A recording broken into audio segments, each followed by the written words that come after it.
The great chamber of Nexus Prime was filled with noise. Hundreds of alien voices spoke at once.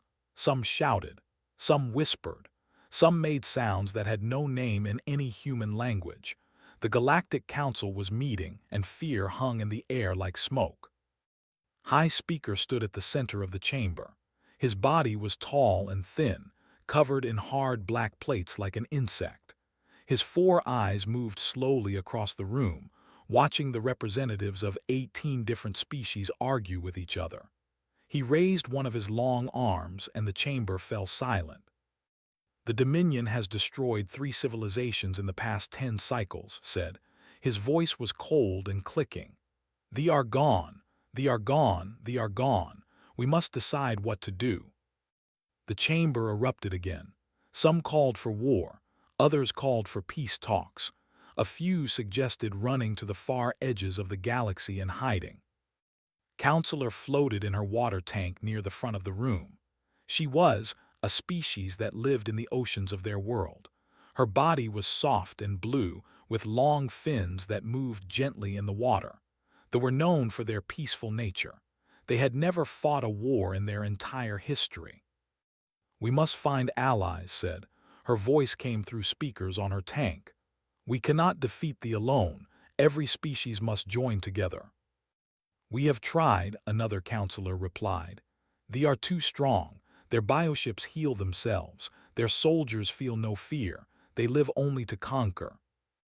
In a small seat near the back of the chamber, a human woman sat quietly.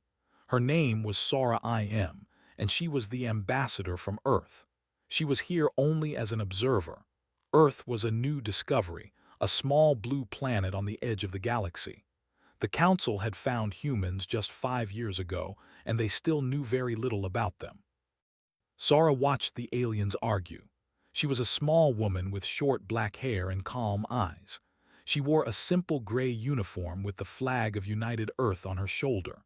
While everyone else shouted and waved their arms, she sat perfectly still. Sage moved closer to High Speaker. Was old, very old. His species lived for thousands of years, and he had spent most of his life studying other civilizations. His body was covered in gray fur, and his eyes were large and yellow. High Speaker said quietly, "I have been studying the humans." Looked down at the old sage. "The humans? Why, they are primitive. They have only had space travel for 200 years. "Yes," agreed, "but there is something strange about them. I have been watching their broadcasts, their signals. They share much of their history through something they call television." "And what have you learned?" Yellow eyes grew worried. "They are violent, High Speaker, extremely violent. Their history is filled with war. They have fought each other for thousands of years. They created weapons that can destroy entire cities in a single flash. They invented poisons that can kill millions. They built machines designed only to end life." Made a clicking sound that was his species' version of laughter. "Then they are savages. This only proves they are not worth our attention." "Perhaps," said slowly, "but I wonder if we are making a mistake by ignoring them." Turned away. "Enough about the humans. We have real problems to discuss." The debate continued for hours. Finally, Counselor spoke again. "There is one option we have not considered," she said. "The humans have been asking to help. Their ambassador has requested permission to send ships to fight them." The chamber went quiet. Then slowly laughter began. It started small, just a few voices. Then it spread until almost everyone was laughing. The sound echoed off the walls of the great chamber. High Speaker raised his hand for silence. "Counselor, you cannot be serious. The humans."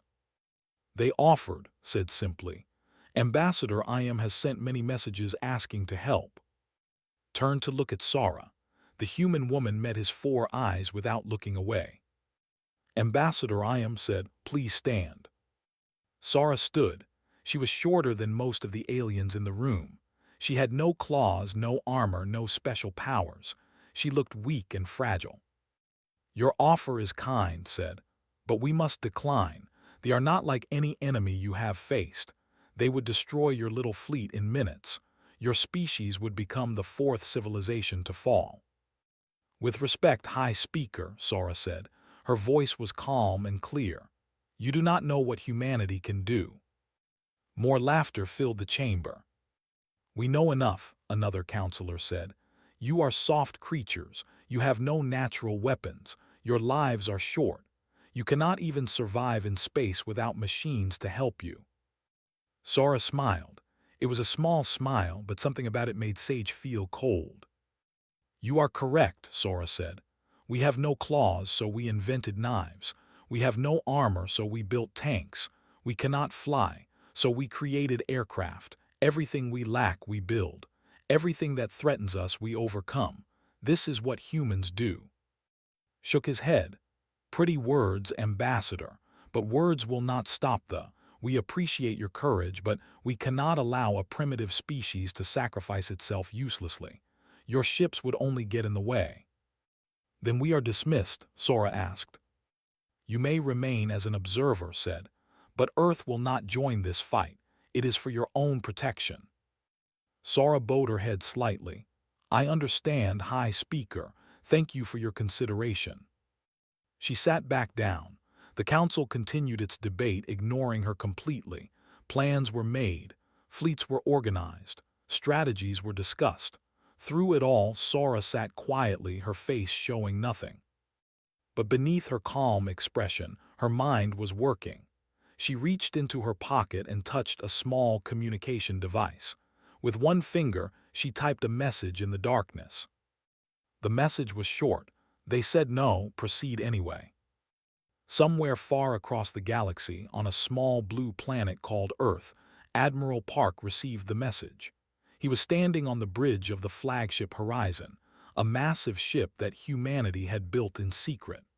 Around him, 300 other ships waited in the darkness of space. Read the message twice, then he smiled. They think we are weak, he said to his crew. They think we need their permission. They think we will sit and watch while innocent people die. He looked out at the stars. They do not know humanity. Captain Shin stepped forward. She was tall and strong with eyes like fire. Your orders, Admiral. Turned to face his crew. Every face was determined. Every heart was ready. We wait, he said, but not for long. When the time comes, we will show the galaxy what humans can do. We were born in war. We grew strong through struggle, and we will not let others suffer while we have the power to help. He looked back at the stars, at the distant lights where the Galactic Council was making its plans without humanity. They will learn, said softly. The whole galaxy will learn. And in the great chamber of Nexus Prime, Sage watched Ambassador Sora Iam sit quietly in her seat, and he felt something he had not felt in centuries. He felt afraid. The attack came without warning. Counselor was swimming in the warm waters of her home when the sky turned red. She rose to the surface and looked up through the clear dome that protected her city. Ships filled the sky above, hundreds of them, thousands. They were dark and twisted, shaped like creatures from nightmares. Their hulls pulsed and moved like living things. The had arrived. The first shots hit the orbital defense stations, watched in horror as bright explosions lit up the atmosphere. The stations that were supposed to protect her world broke apart like toys. Pieces of metal and bodies fell through the sky like burning rain. No whispered, no, no, no. Alarms began to scream across the city. People rushed through the streets, trying to reach shelters. Children cried. Parents carried them in their arms, swimming as fast as they could through the water channels that connected every building. Swam to the communications center as fast as her fins could carry her.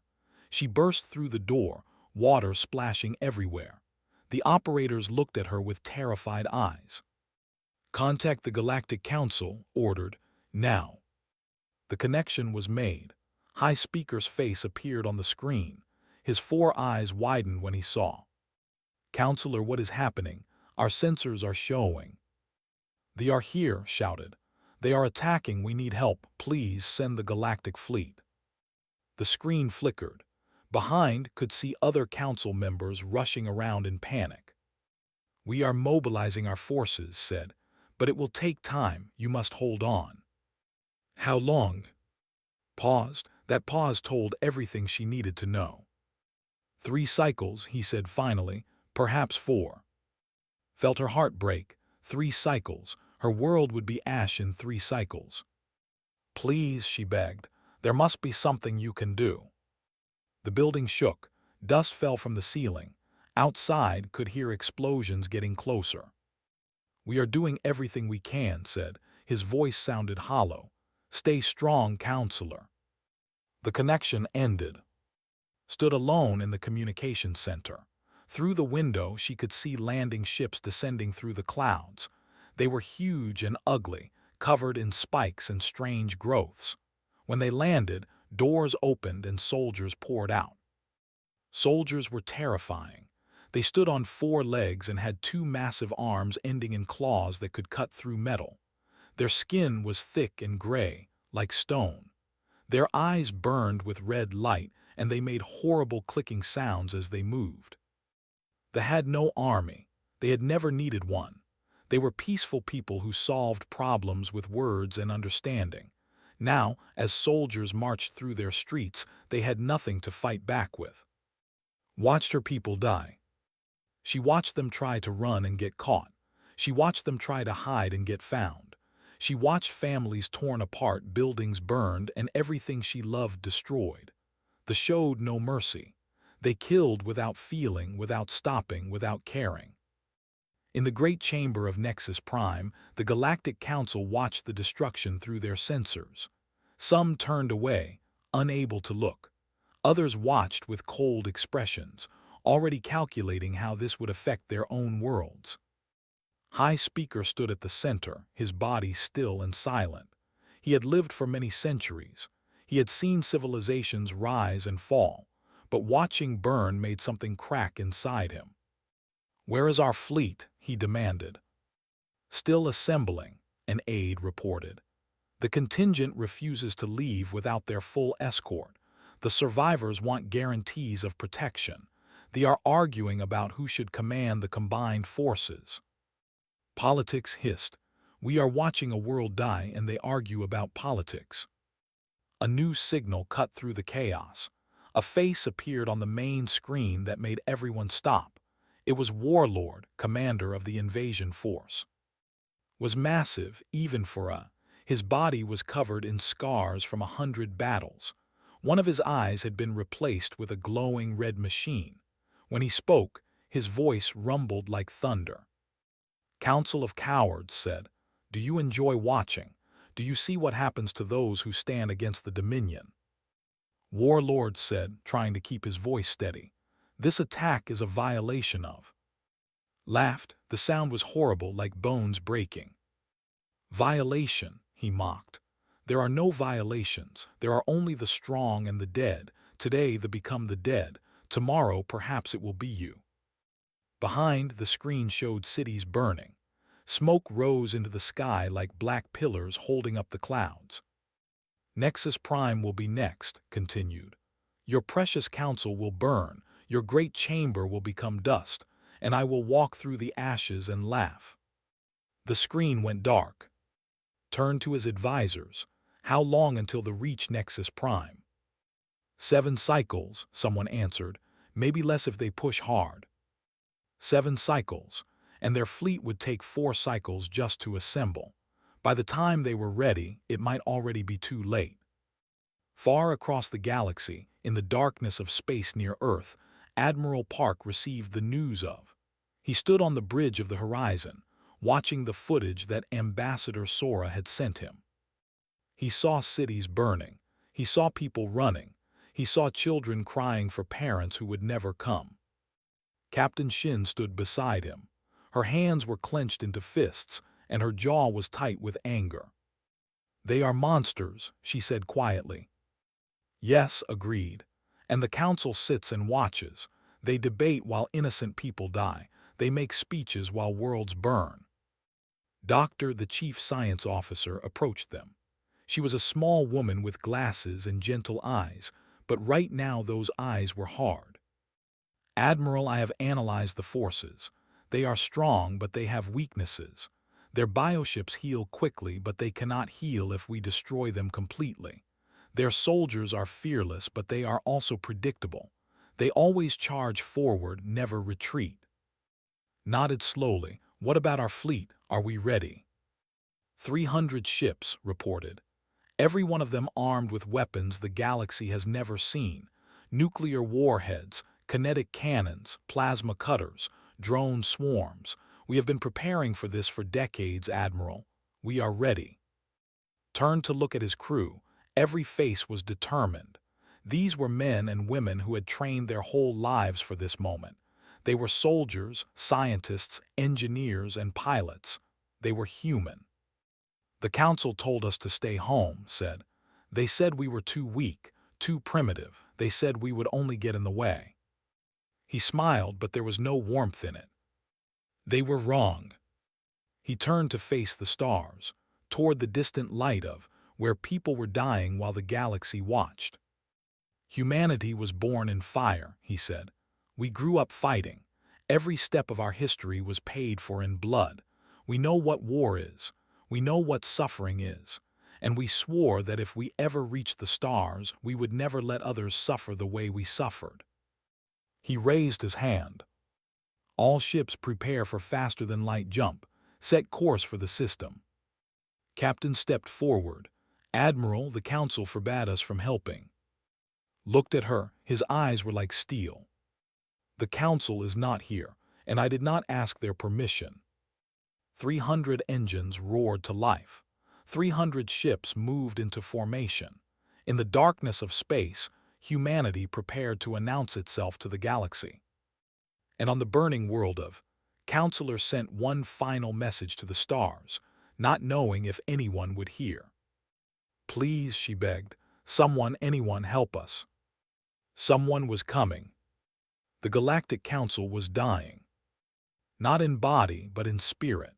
The great chamber of Nexus Prime, once filled with proud voices and bold debates, had become a tomb of silence. Representatives sat in their seats with empty eyes, watching the tactical displays show the fleet moving closer and closer. High Speaker stood at the center of the chamber. His shoulders were bent. His 4 eyes had lost their shine.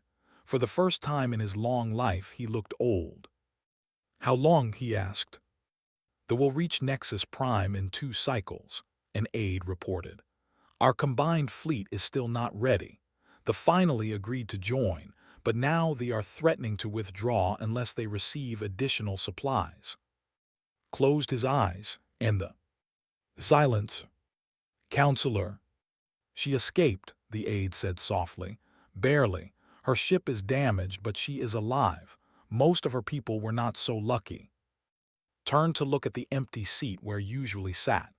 The representative would never swim in her oceans again. Her planet was gone, claimed by the Dominion. Millions of peaceful, gentle beings had been killed simply because they existed. "We failed them," said. "We sat here and talked while they burned." No one argued, no one could. In a corner of the chamber, Ambassador Soraim watched quietly. She had barely moved in cycles. She ate little. She spoke less. But her eyes were always open, always watching, always waiting. Sage approached her. The old scholar moved slowly, his gray fur looking even more faded than before. "Ambassador," he said, "may I sit with you?" Sora nodded, lowered himself into the seat beside her. For a long moment, neither of them spoke. "I tried to warn them," finally said, "about your species. I told them you were dangerous. They laughed at me." "They laughed at all of us," Sora replied. "Yes," yellow eyes studied her face, "but you did not seem angry. You seemed patient, like you were waiting for something." Sora said nothing. "What are you waiting for, Ambassador?" Before Sora could answer, alarms screamed throughout the station. Red lights flashed. Every screen in the chamber flickered and changed, showing the same thing, the sensor display. "What is happening?" demanded. "Unknown contacts," an operator shouted. Coming out of faster-than-light travel, 300, no more than 300 signatures. Fear gripped the chamber. 300 ships, they were early. The galactic fleet was not ready. This was the end. "Where are they coming from?" asked. The operator's voice shook. From the galactic edge, the Earth sector." Every eye in the chamber turned to Ambassador Sara. She stood up slowly, smoothing her gray uniform. "On time," she said softly, "as always." The sensor display zoomed in on the approaching fleet. What it showed made the entire council gasp. These were not bioships. These were not the curved, organic vessels of the galactic fleet. These ships were different. They were sharp and angular with hard edges and flat surfaces. They were covered in weapons, so many weapons that they looked like floating fortresses. No decoration, no beauty, just pure, brutal efficiency. The ships emerged from faster-than-light travel in perfect formation. Not a single vessel was out of position. They moved as one, like a single creature with 300 bodies. "Nexus Prime, this is Admiral Park of the United Earth Fleet." A voice cut through the communication channels. "We have arrived to offer assistance against the Dominion." Stared at the screen. His mind could not process what he was seeing. Humans, the primitive species from the edge of the galaxy, impossible. "Admiral Park," stammered, "we did not request your help. We told your ambassador that Earth should not involve itself." "You did," agreed. His voice was calm and clear. "But we decided that watching innocent people die was not something humans were willing to do. You do not understand what you are facing. They are." "We know what they are." There was no fear in his voice. "We have studied them. We have analyzed their tactics. We have prepared for this moment for decades." Doctor's voice joined the transmission. "Hi, Speaker. I am sending you data on Earth's military capabilities. I believe you will find it educational." The screens in the chamber filled with information, weapons specifications, battle histories, images and videos from Earth's past. The council watched in growing horror. They saw mushroom clouds rising over cities. They saw trenches filled with bodies. They saw machines that flew through the air dropping fire on everything below. They saw tanks crushing everything in their path. They saw ships sinking into dark water. They saw soldiers charging into battle knowing they would die. "Your species," Sage whispered, "you have been fighting forever." "Yes," Sora said. She stood tall now, her eyes bright. "We fought each other for thousands of years. We perfected the art of killing long before we reached the stars. Every generation created new ways to destroy. Every war taught us new lessons in death." Counselor's damaged ship had arrived at Nexus Prime. She watched the Earth fleet from her window, tears running down her blue face. "They came," she breathed. "They actually came." Captain Shin's voice joined the transmission. "Counselor, we received your message. We are sorry we could not arrive sooner." "My planet is gone," said. "My people are dead. Why would you risk yourselves for strangers?" There was a pause, then Admiral spoke again. "Because no one should have to face darkness alone. Because we know what it is like to suffer. Because we swore an oath to protect the innocent, wherever they may be." The Earth fleet moved into position, spreading out to form a wall between Nexus Prime and the approaching forces. Their weapons powered up, and the sensors showed energy readings that made the Council's military experts gasp. "Those power levels," one expert said, "that is impossible. Those weapons could crack a planet." "We prefer to call them a deterrent," said, "but yes, they could." High Speaker finally found his voice. "Admiral Park, even with your fleet you are outnumbered. They have over 1,000 ships approaching. You cannot win." Laughed. It was not a cruel laugh. It was the laugh of someone who knew something others did not. "High Speaker, humanity has always been outnumbered. We have always faced enemies stronger than us, faster than us, more numerous than us, and we are still here." Lieutenant Minu's voice crackled over the communication channel. He was the leader of the Iron Wolves, Earth's elite fighter squadron. "Admiral, fighters are ready. Just give the word." "Not yet, Lieutenant. Let them come to us." The fleet appeared on sensors, emerging from faster-than-light travel like a swarm of insects. Warlord's flagship led them, massive and terrible. His face appeared on every screen. His red eyes widened when he saw the Earth fleet. "What is this?" he growled. "New prey, I do not recognize these ships." "You would not," replied. "We are humanity, and we are here to stop you."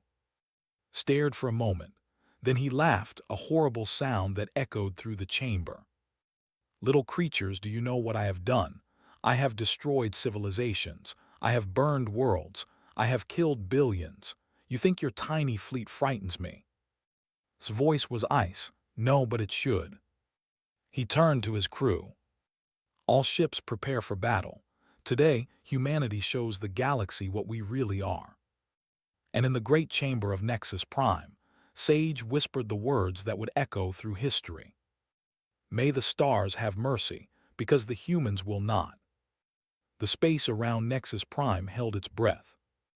On one side, the Dominion fleet spread across the darkness like a disease. Over 1,000 bioships pulsed with terrible life. Their hulls twisted and moved, covered in organic armor that could heal any wound. At the center of the swarm, Warlord's flagship waited like a spider in its web.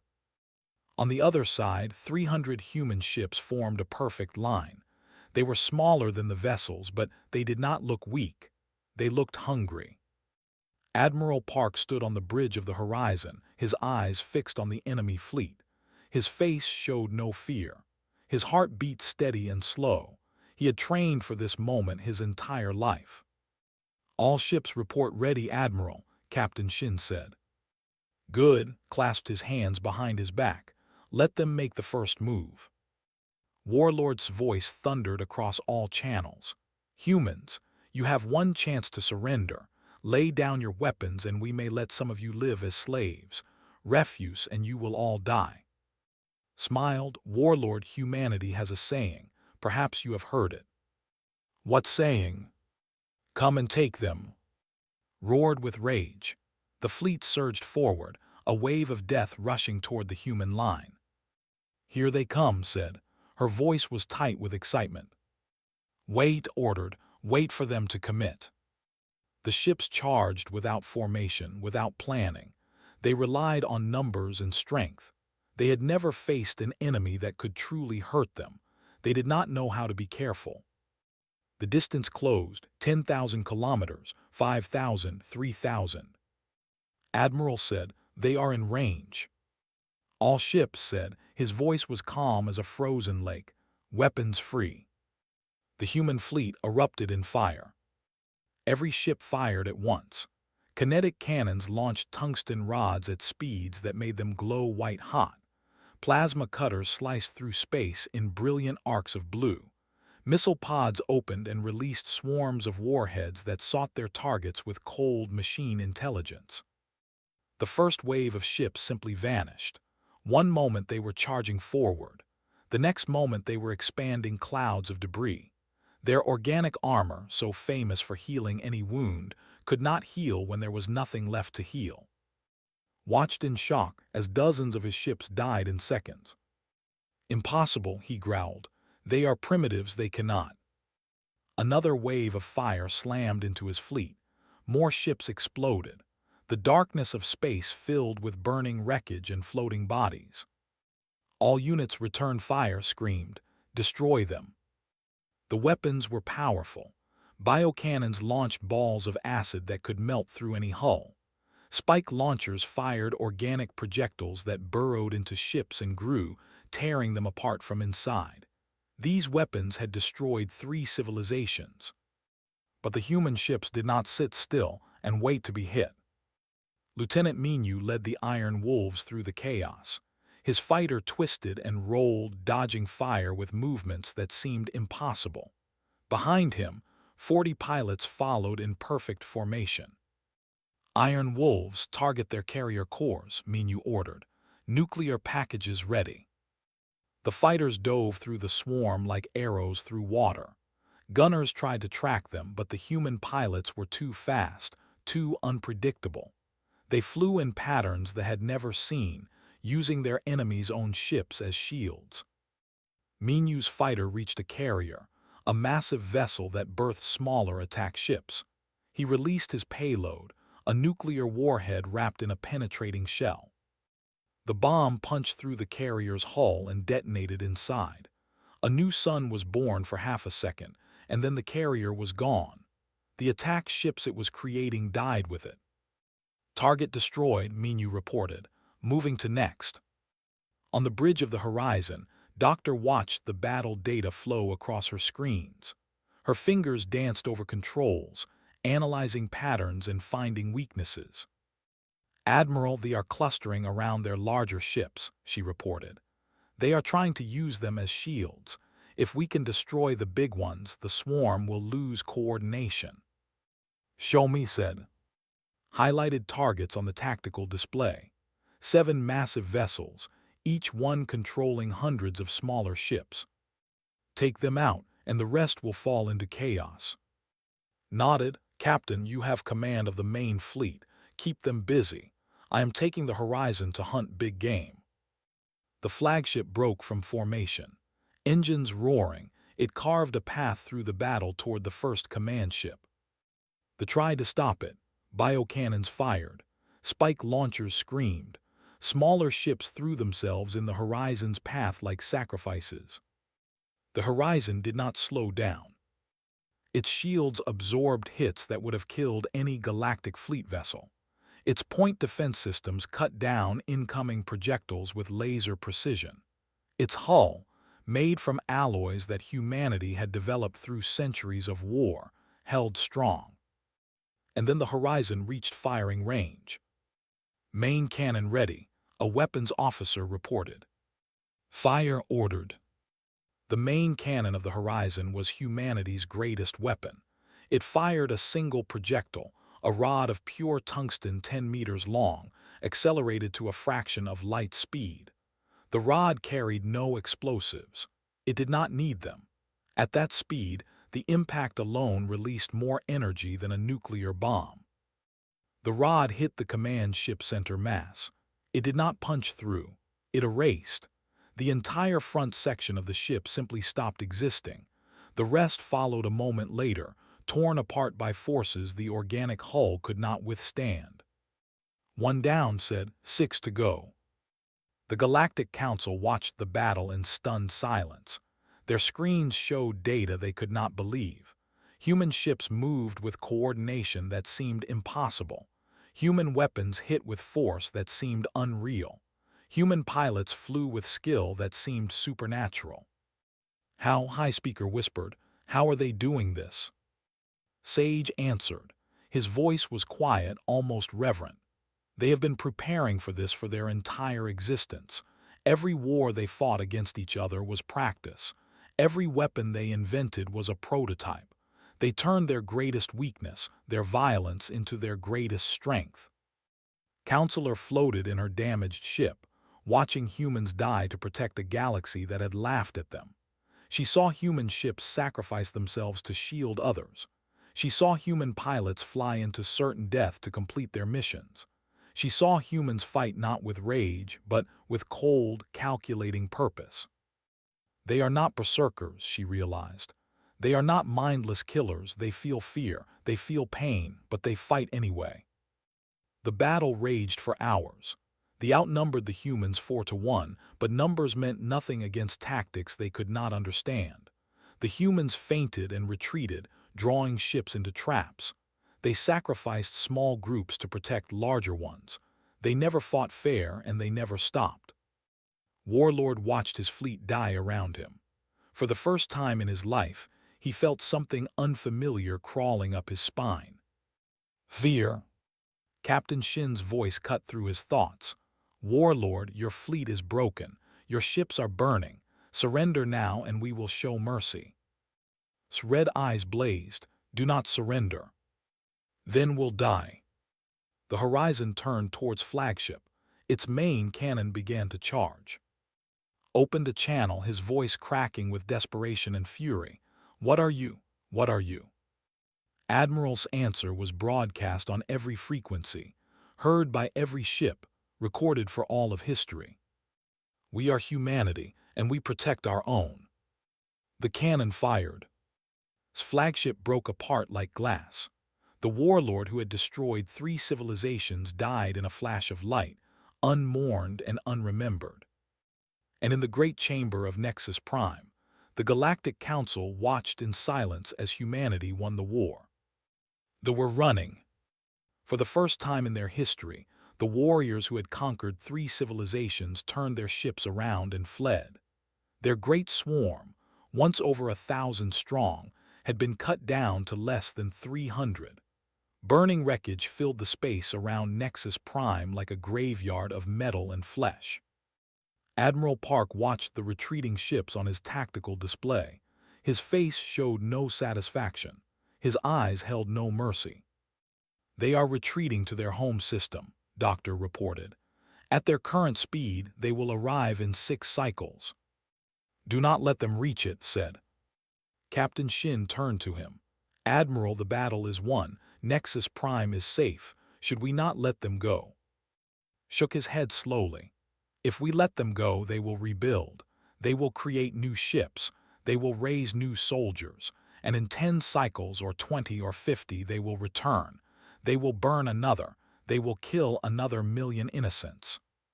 He looked at, and his eyes were heavy with knowledge and pain. "I have studied history, Captain, all of human history. Do you know what happens when you defeat an enemy but let them survive? They come back.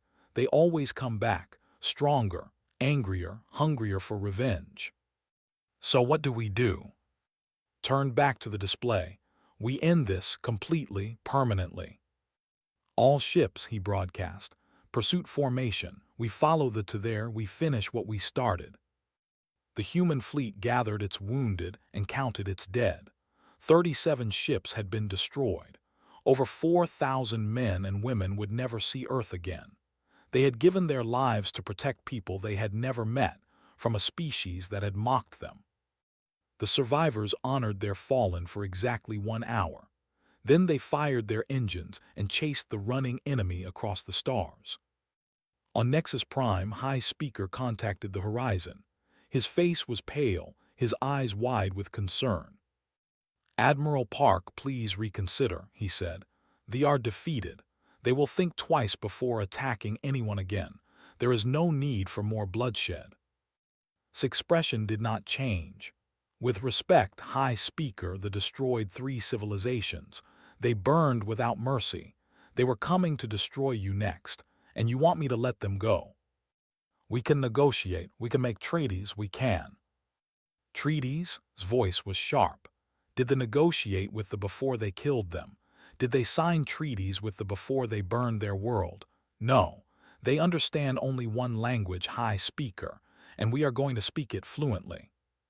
The transmission ended. The human fleet traveled for 3 cycles, pushing their engines harder than safety allowed. Engineers worked without sleep to keep the ships running. Pilots rotated in shifts, so someone was always ready for battle. Soldiers checked their weapons again and again, preparing for what was to come. Doctor spent the journey analyzing everything they knew about it was called a massive planet covered in breeding pits and weapons factories. They had been building ships there for centuries. If it was allowed to survive, the Dominion would rise again. "Admiral," said on the 3rd day, "I have calculated the minimum force required to disable the military permanently." "Show me." She displayed her findings, looked at them for a long moment. "That is thorough," he said. "You said you wanted this to end permanently." His voice was quiet. "This is what permanent looks like." The human fleet emerged from faster-than-light travel at the edge of the home system.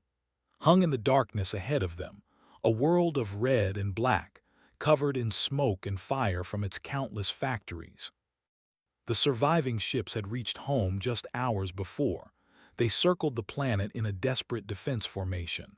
Orbital weapons platforms powered up. ground-based cannons aimed at the sky. A new voice came over the communications. It was the Dominion matriarch, the supreme ruler of all. Her voice was old and cold like ice cracking.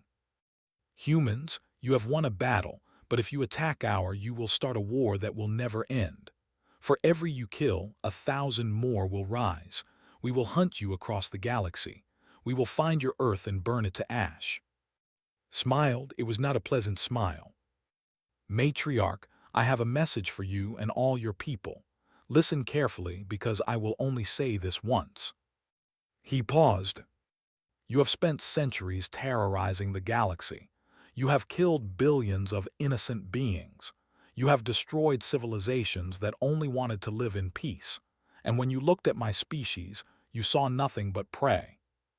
His voice hardened. You were wrong. The human fleet advanced. The defenses opened fire, throwing everything they had at the approaching ships. It was not enough. Lieutenant Minu led the Iron Wolves in strikes against the orbital platforms. One by one, the great weapons that had protected for centuries were silenced. Captain Shin commanded the main fleet in systematic destruction of the shipyards. Massive structures that had built thousands of warships collapsed into ruin. Admiral Park guided the horizon to the heart of the defense network, destroying command centers and communication hubs. Without coordination, the defense fell into chaos. The battle lasted 72 hours. When it was over, the military had ceased to exist. Their shipyards were rubble. Their weapons factories were craters. Their war fleets were debris. The planet itself still lived, had given strict orders: destroy the military, spare the civilians. Humans were ruthless, but they were not monsters. They had come to end a threat, not to commit genocide. When the last warship had been destroyed, broadcast a final message. People of the Dominion, your military is gone. Your weapons are gone. Your ability to threaten others is gone. You will never again build ships of war. You will never again invade innocent worlds. If you try, we will return. And next time we will not be so merciful. He paused. This is your only warning. There will not be a second. The human fleet turned and began its journey home. Behind them, the smoked and burned, its people looking up at the sky in shock. They had thought themselves the greatest warriors in the galaxy. They had thought nothing could stop them. They had never met humanity. On the horizon, stood alone on the observation deck, looking out at the stars. Captain found him there hours later. Admiral, she said, the crew wants to know, did we do the right thing? Was silent for a long moment. I do not know, he finally said. I know that we saved lives. I know that we stopped them from killing again. I know that the galaxy is safer because of what we did. He turned to face her. But I also know that we killed thousands today. Soldiers who were just following orders. Young warriors who had never known anything but war. We took their lives because their leaders were evil. They would have killed us if they could, said. Yes, they would have, nodded. That is the tragedy of war. Sometimes the only way to stop evil is to become a little evil yourself. The question is whether you can live with what you have done. He looked back at the stars. I will carry this weight for the rest of my life. So will everyone in this fleet. We saved the galaxy, but we also lost a part of ourselves. Stood beside him in silence. The galaxy will call us heroes, she said quietly. I know, his voice was tired. That is the part of all. And the human fleet sailed home through the darkness, carrying victory and sorrow in equal measure.